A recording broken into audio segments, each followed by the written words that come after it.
부딪혀요? 부딪지. 자, 오늘은 제목에서 보셨다시피 나르샤가 8월 19일이죠.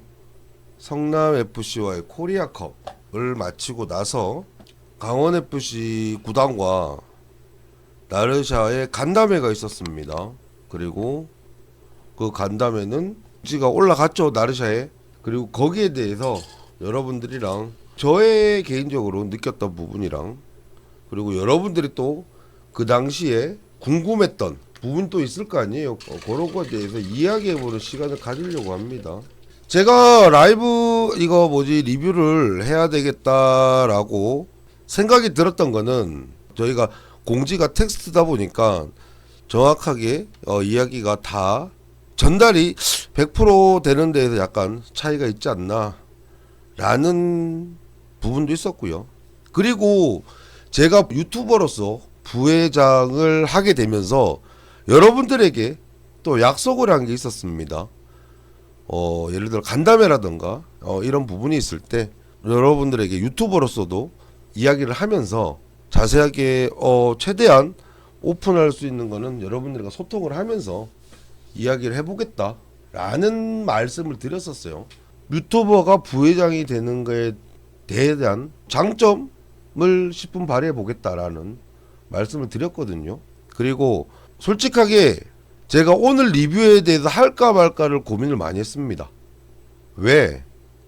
마침 또 어제 대표님께서 영상을 올리셨어요.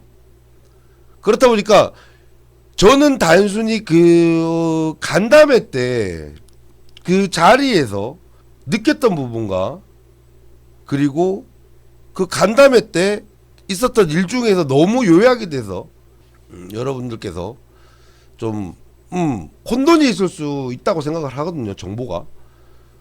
그래서 그 부분에 대해서 리뷰를 하겠다고 했는데, 그렇다 보니까 제가 여기서 잘못 얘기하면, 그렇죠, 구단을 방어하는 게 돼버리고, 다르게 잘못 얘기하면 간담회가 의미가 없어져 버리게 되는 좀 그런 상황이 되는 것 같아서 솔직하게 고민을 많이 했습니다. 그 현재 라이브 하고 있는 저도 좀 상당히 조심스럽긴 하고요. 근데 이게 저에 대한 리뷰잖아요, 말 그대로. 명아형에 대한 리뷰이다 보니까 저의 개인적인 생각이 들어갈 수 있다고도 생각을 하고요. 그리고 최대한 그러면서도 건조하게 이야기를 해보려고 합니다. 자, 그러면 사부작 리뷰를 해보도록 하겠습니다. 그때 상황에 대해서 먼저 이야기를 하면서 여러분들이랑 이야기를 하도록 할게요. 이게 제가 말하는 거는 그때 간담회 때 타임 순으로 아마 진행이 이야기가 될 것 같으니까, 이제 타임이 뒤에 나올 얘기 같은 경우는 앞에 좀 얘기하면 좀 기다려 주시길 바랍니다. 저희가 8월 19일입니다. 성남FC와 코리아컵 16강을 마치고 한 10시 반 거의 부터 이제 간담회를 시작을 했는데, 이 간담회는 코리아컵 전날부터 저희가 간담회 참석하실 분들을 나르샤 인스타에서 공개적으로 모집을 했었습니다. 나르샤 정회원이면 누구나 신청만 하면 참석을 할 수 있었고요. 그렇다 보니까 강원FC 공식 서포터즈 나르샤의 정회원이면 누구나 와서 질문을 할 수가 있고 답변을 들을 수가 있는 그런 상황이었습니다. 뭐 너희끼리의 잔치 아니냐라는 말은 좀 아닌 것 같다라는 생각이 들었고요. 거기서 물론 제가 주변에 나르샤 정회원분들한테도 여쭤봤어요. 안 가? 하고 물어보니까 저는 굳이 안 갑니다. 그게 관심 없으신 분들도 많으셨고, 그리고 가보겠다 해서 오시는 분들도 있었기 때문에 그 부분에 대해서는 공식 서포터즈로서의 참여와 역할에 대해서 선택을 하신 거라고 생각을 합니다. 간담회는 한 2시간 정도 진행이 됐었습니다. 이제 구단에서는 저희가 공지한 것도 나와 있지만 김병지 대표이사, 그리고 부대표님, 그리고 요번에 칸쿤으로 좀 이름이 올라가신 단장님, 그리고 각 부서의 팀장님들 해서 그때 한 8명? 제가 한 8명 9명 정도로 기억을 하는데, 그렇게 참석을 하셨고, 나르샤에서는 참석 가능한 운영진들과 그리고 신청하신 분 포함해서 14명이 참석을 했었습니다. 그리고 중요한 거 제일 먼저 말씀을 드려야 되는 게, 이때 간담회에서 진행을 할 때 진행 순서는 예를 들어서 대표님께서 먼저 그동안에 여러 가지 논란이 있잖아요. 여러 가지 논란이 있는 부분에 대해서 본인이 먼저 설명을 해 주셨고요. 차후에 저희의 질의응답이 이루어졌다라는 타임라인과, 그리고 먼저 본인이 이제 최근에 이슈가 된 부분에 대해서 저희들한테 설명을 할 때 그냥 구두로만 설명한 게 아니고 모든 대부분의 자료가 다 준비가 돼 있으셨다. 그래서 자료를 토대로 말씀을 해주셨다라는 게 꼭 얘기해야 될 부분인 것 같습니다. 어디서 어떤 댓글에서도 봤는데 너희들끼리 그냥 떠들면 그만이냐라고 했는데 그건 아니었고요. 자, 그리고 첫 번째 얘기였죠. 저 공지에 올라간 게 더게이트에서 보도한 내용이었습니다. 그리고 그 자녀 관련해가지고, 그러니까 여기 보면 저희가 이 요약도 제가 했었거든요. 그거죠. 김병지 대표의 셋째죠. 셋째 아들이 토트넘에 가는 부분에 대해서 작년이었죠. 더게이트에서 보도를 했고, 그 부분에 대해서 이야기를 했었습니다. 일단은 구단에서 준비해줬던 자료는 그 상황이 일어나고 나서 스포츠윤리위원회에다가 자진신고를 했다라고 합니다. 그리고 자진신고 결과가 나온 문서를 보여줬었어요. 이게 정말 잘못된 건지 아니면 잘못되지 않은 건지에 대한 이제 논란이 터지고 나서, 기사가 터지고 나서 그거를 확인하기 위해서 자진신고를 했다라고 하더라고요. 그리고 그 결과지를 저희한테 그때 그 자리에서 오픈을 했었습니다. 그런데 거기에는 각하라는 표현이 돼 있었고요. 거기에 특별한 사항이 없다라고도 나와 있었습니다. 그 부분에 대해서 저희도 확인을 했고, 구단에서 했던 얘기는 처음에 윤리위원회에서 자진신고를 하는 거에 대해서는 진행할 수 있다라고 이야기를 들어서 그 부분에 대해서 자진신고를 했고, 그리고 말 그대로 조사를 받았다고 합니다.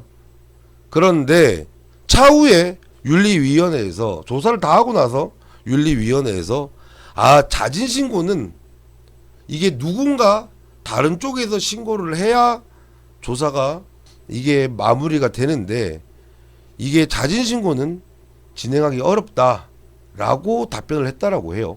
하지만 이미 조사가 이루어졌기 때문에 결과는 이렇게 특별한 문제가 없음이 나왔지만 자진신고는 안 되기 때문에 문서에다가 각하라는 표현이 들어갔다라고 설명을 했고요. 그리고 그 각하가 표기되었고 특별한 문제가 없다라는 조사 결과가 나온 문서를 제공을 했었습니다. 저희가 다 그 문서를 다 확인을 했고요. 그러면서 이제 셋째 아들이죠. 토트넘 간 부분에 대해서 이야기가 시작이 됐습니다. 구단에서는 양민혁 선수가 토트넘과 계약을 할 때 강원FC U18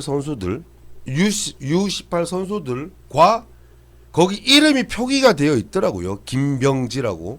대표이사가 선정한 이제 5명, 그러니까 유스가 아니더라도 5명을 포함해서 참가를 할 수가 있다라는 계약서를 공개를 했었고요.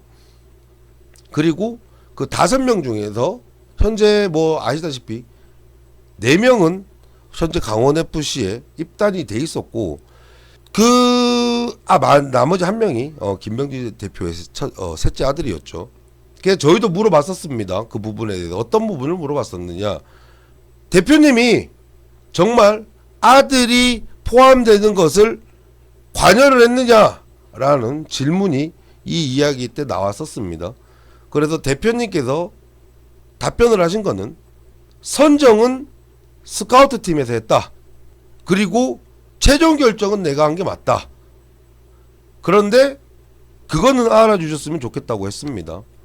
다들 아시다시피 셋째 아들이 김병지 대표도 이제 라이브에서 공개를 했습니다. 셋째 아드님이 고등학교 시절에 받았던 상이라든지 이런 자료를 공개를 했고, 그리고 그 능력으로 이랜드 FC에 프로 계약으로 들어간 자료를 또 보여줬었단 말입니다.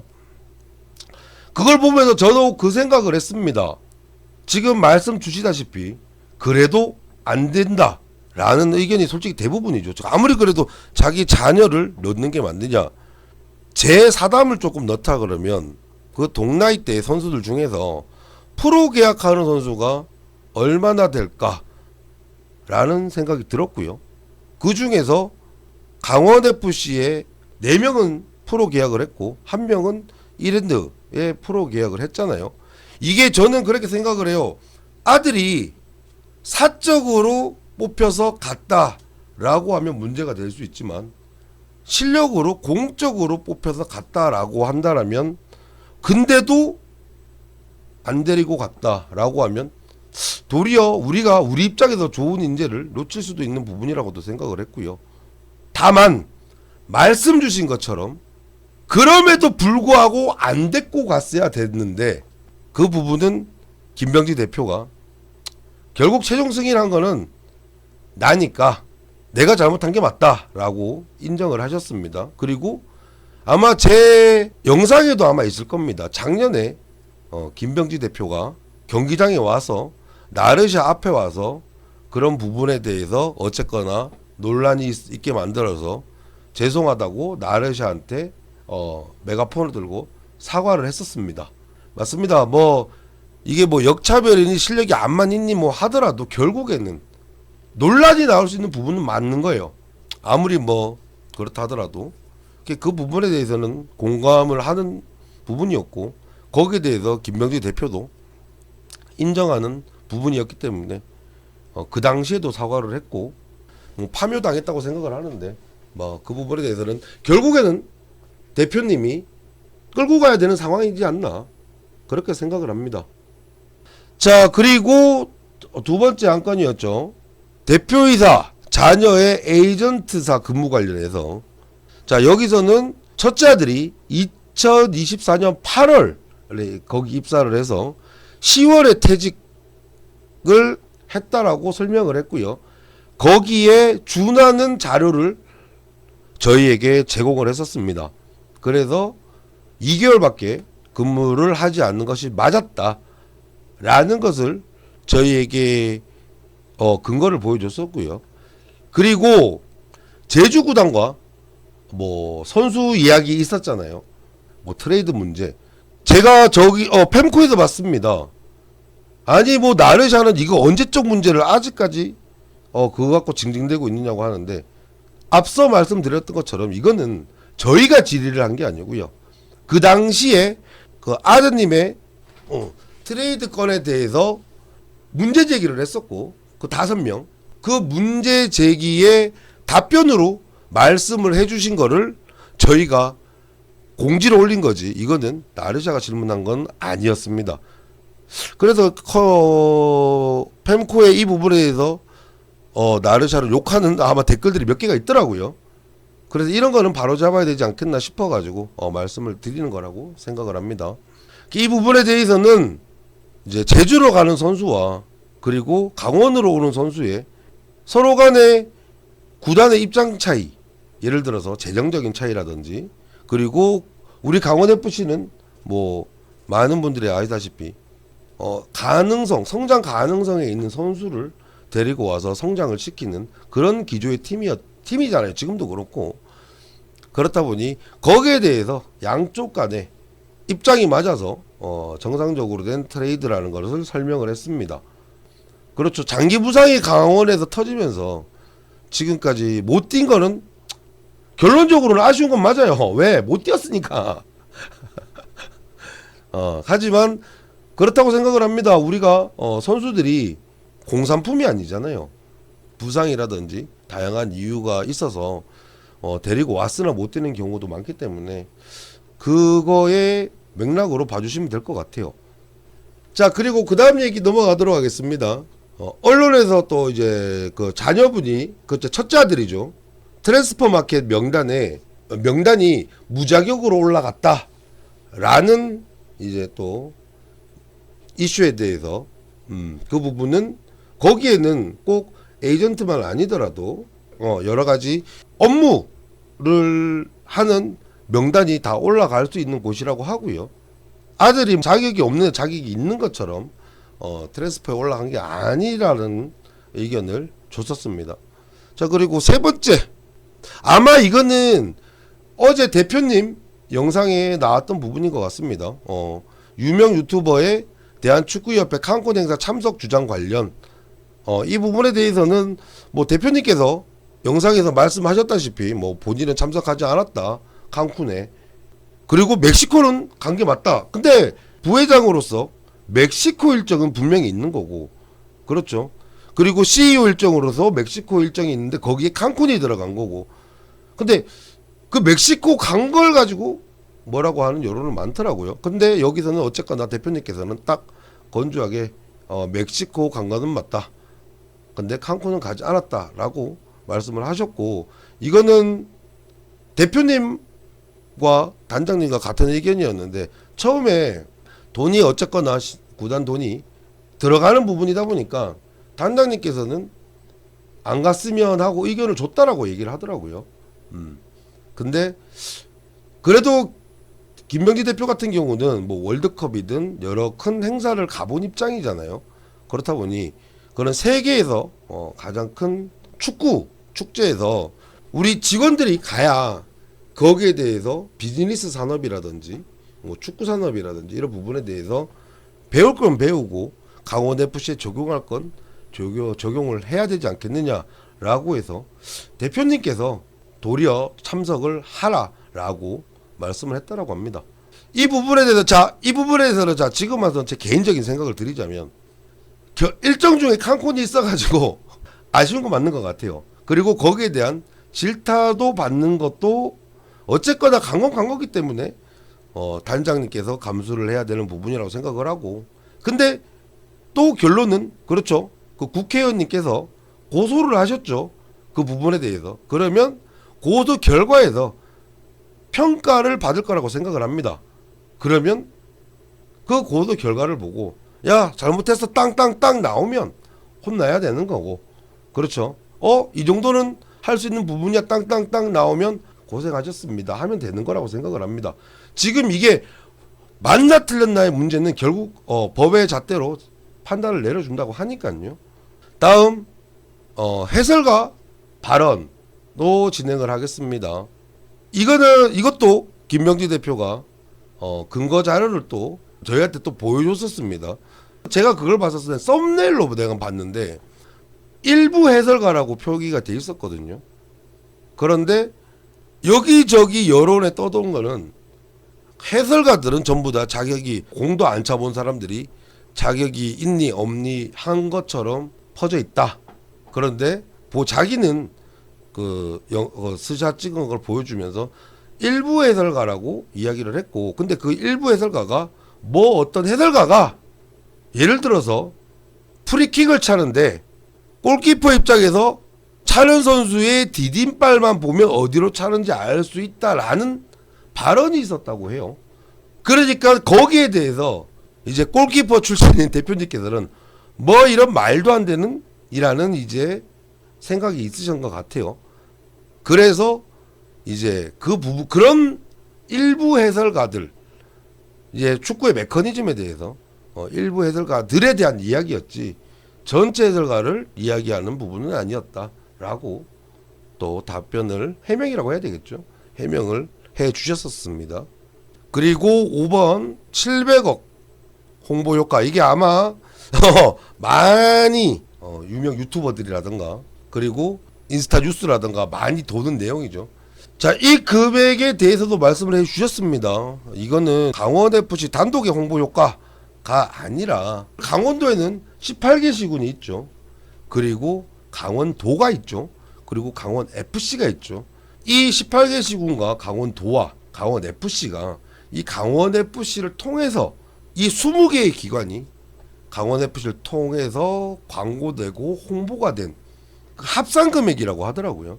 근데 이 수치가 강원FC 자체적으로 조사한 수치가 아니고 이게 프로축구 연맹에 관련돼서 일을 하고 있는 통계업체 T 통계업체에서 나온 데이터고, 그 부분에 대해서 이 관련해서 질문을 했던 국회의원 분께 이 업체가 직접 방문을 해서 이 내용의 산출 근거를 설명을 했다고 합니다.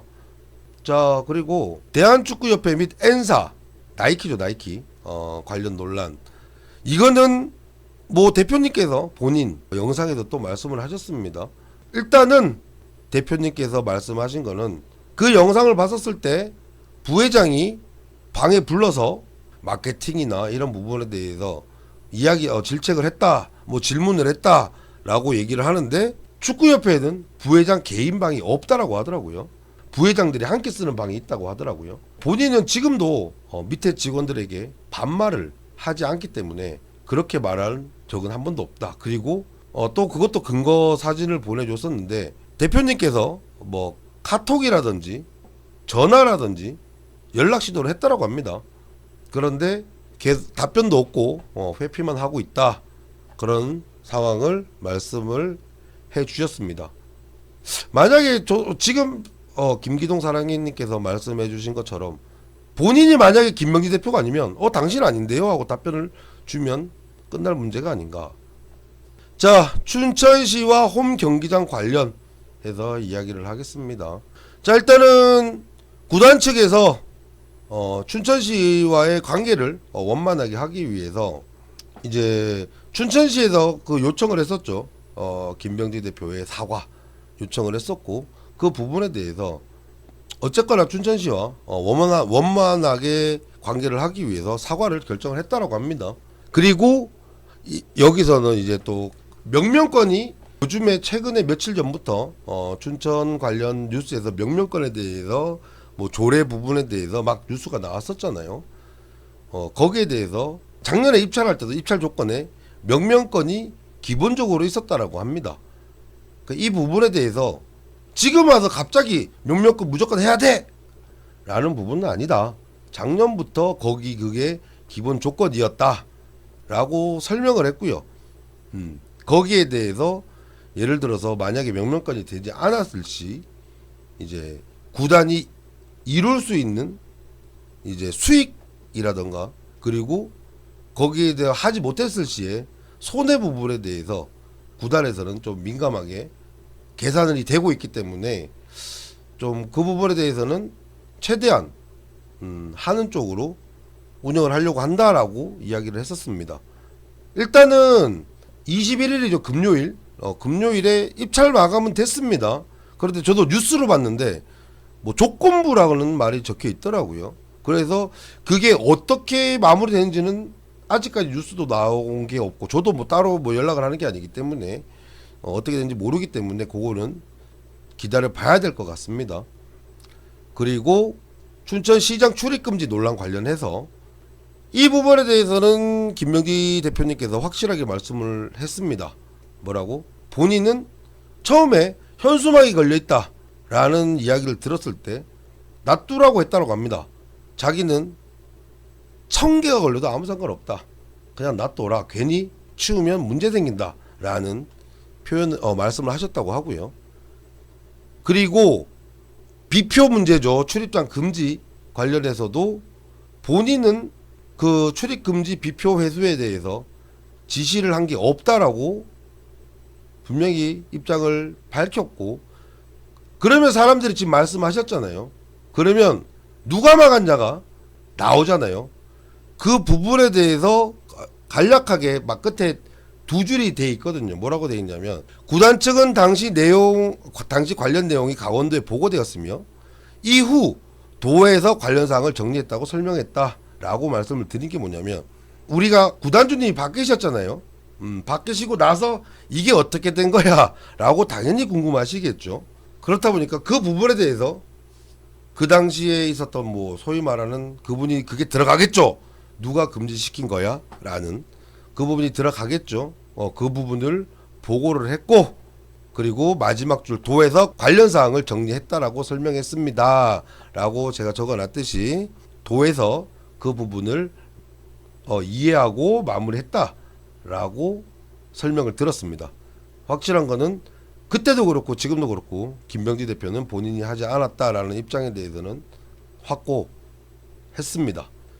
자, 그리고 9번째, 자, 애플라인드 계약 관련. 이제 저희가 첫째 아들이 애플라인드에 어쨌거나 근무를 했었고, 그리고 우리도 유니폼이 애플라인드가 되면서 유착관계 이런 부분이 또 그 더게이트 뉴스부터 해가지고 빡 터졌었잖아요.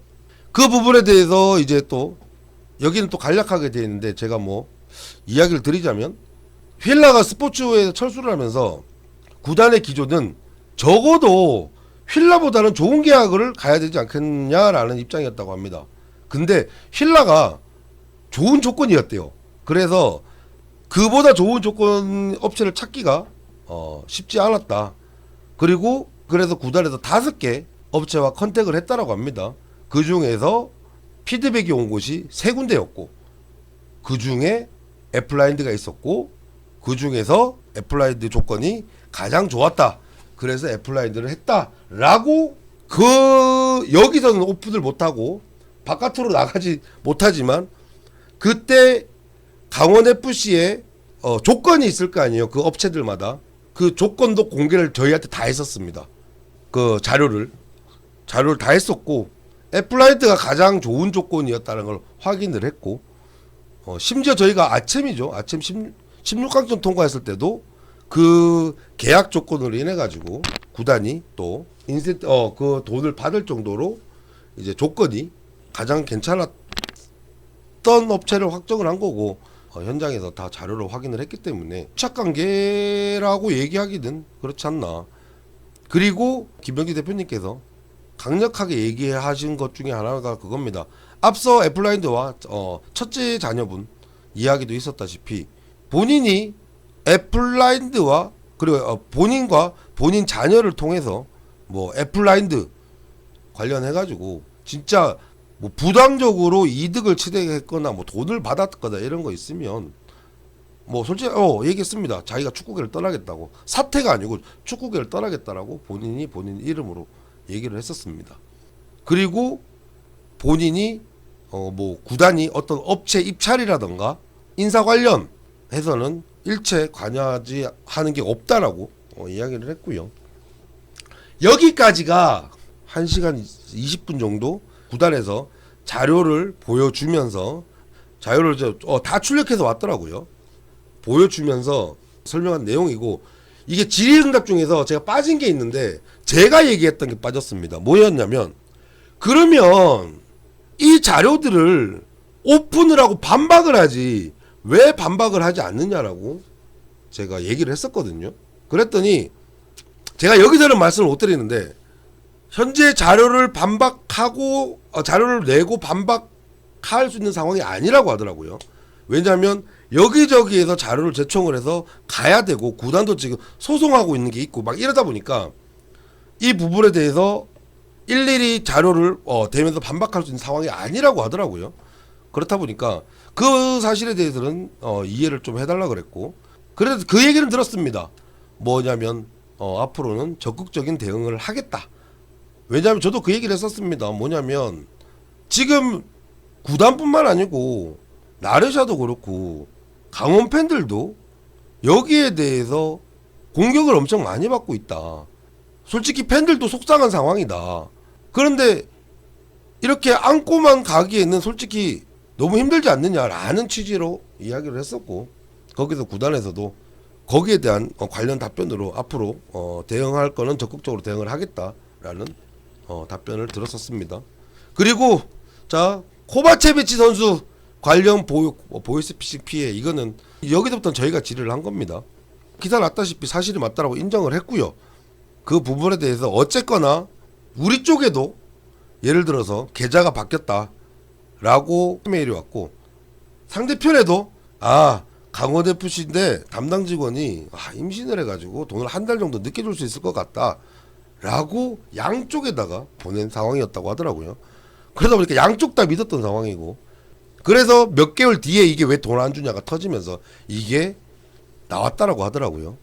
그래서 이제 어쨌거나 결론적으로 돈을 보낼 때 결제 받을 때 계좌가 바뀌었다라는 거를 어쨌거나 담당 직원이 계좌가 바뀐 것을 위에다 보고를 하고 계좌를 확인을 하고 보내는 것이 맞는데 항상 그 구단이랑 연락하던 메일이다 보니까 확인을 하지 않았던 거는 이유 불문하고 직원의 잘못이 맞다라고 해서 담당 직원 문책도 그러니까 퇴사도 있고 그런 문책들이 있었다. 그리고 그 자리에서도 그런 문제가 생겼음을 사과를 했습니다. 그리고 대한축구협회 회장 출마 여부도 질문을 했었습니다. 그 질문 나왔을 때 솔직히 다들 웃었죠. 그러면서 이제 대표님께서는 현 시점에서는 나는 강원FC 구단 운영이 최우선이다라고 답변을 주셨고요. 현재로서는 대한축구협회 회장의 선거에 출마할 생각이 없다라고 답변을 주셨습니다. 뭐 이거는 뭐 제가 더 뭐 얘기할 문제는 없을 것 같고요. 그리고 B팀 운영 K리그 3, K리그 4 예전에 우리가 이영표 대표가 있을 때 B팀을 운영을 했었잖아요. 그 부분에 대해서는 확고하시더라고요. 질문이 운영 계획이 있습니까? 네, 그걸 없습니다 하고 딱 하지만 분명히 질의를 한 부분이기 때문에 넣었고, 그리고 정경호 감독님 계약 당연히 우리 팬들은 현재 정경호 감독님께서 워낙 잘해주고 계시고 현재 올해까지잖아요.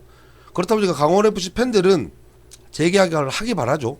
구단 입장에서도 재계약의 의지가 확고하다고 합니다. 하지만 또 계약이라는 게 다들 아시다시피 한쪽만 확고하다고 되는 것도 아니고 정경호 감독님의 의견을 최대한 존중을 하면서 재계약할 수 있도록 최선을 다하겠다라는 입장을 말씀을 해주셨습니다. 그리고 아시아 챔피언스 리그 2 캄보디아 원정 팬 안전지원 관련 뭐냐면 캄보디아가 여러분들 아시다시피 좀 안전한 동네가 아닙니다.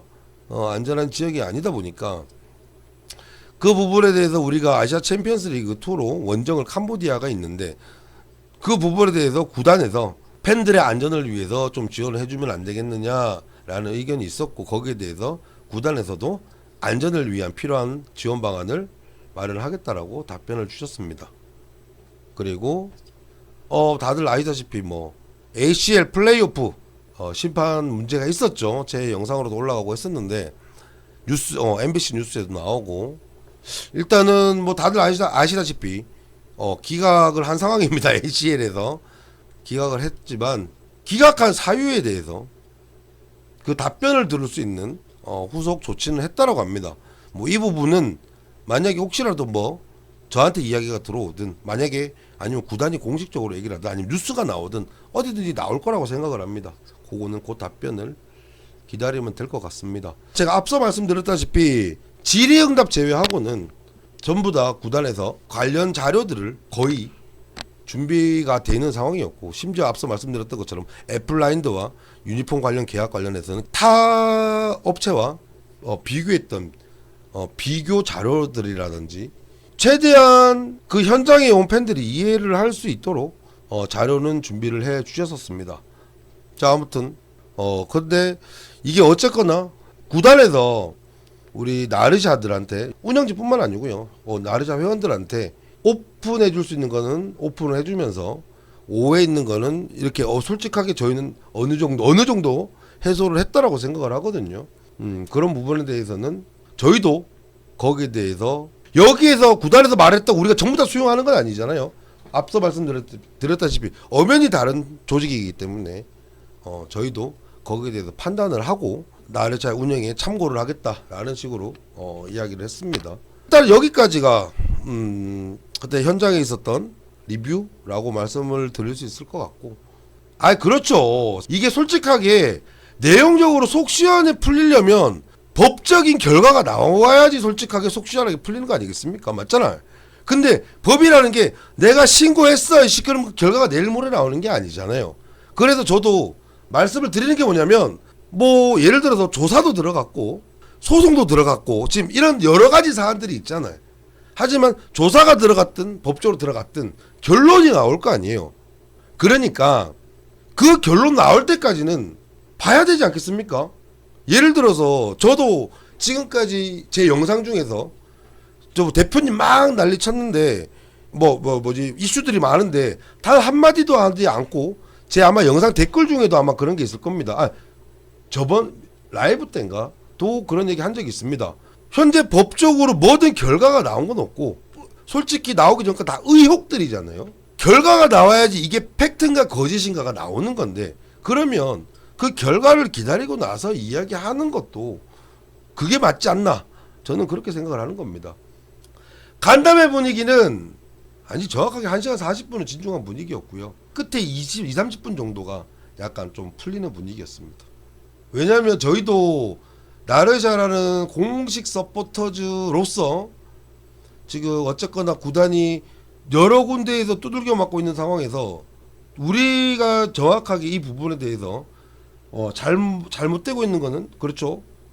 질타를 하거나 요청을 하거나 요구를 해야 되는 부분도 있다 보니까 왜냐면 우리가 거기 침묵하러 간 게 아니잖아요.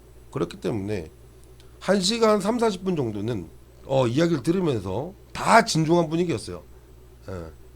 그리고 끝에 2, 30분 정도는 이제 뭐 이야기 들을 건 다 듣고 이해할 건 어느 정도 다 하고 할 건 하고 질의응답 시간이 조금 편한 분위기에서 진행이 됐었습니다. 내가 그거 뭐지 그 얘기 하려다 못한 게 좀 안타까운 건 있어요. 왜 우리 아무리 그래도 우리 용병 타율이 왜 이렇게 낮아요 하고 물어보려 했거든요. 제가 타임을 놓친 다음에 그걸 홀라다 까먹어가지고 제가 질문을 못했는데 그 질문 못한 건 좀 아쉽습니다. 이거 리뷰 관련해서 라이브는 여기까지 하도록 하겠습니다. 봉식이 아버지 형님처럼 오고 싶어서 못 오셨던 분들에게 요런 걸로 채워주길 원했던 것 같습니다. 아무튼 라이브는 여기까지 하도록 하겠습니다. 함께 해준 여러분들 감사합니다. 여기까지 할게요. 모두들 안녕. 부딪혀요? 부딪지.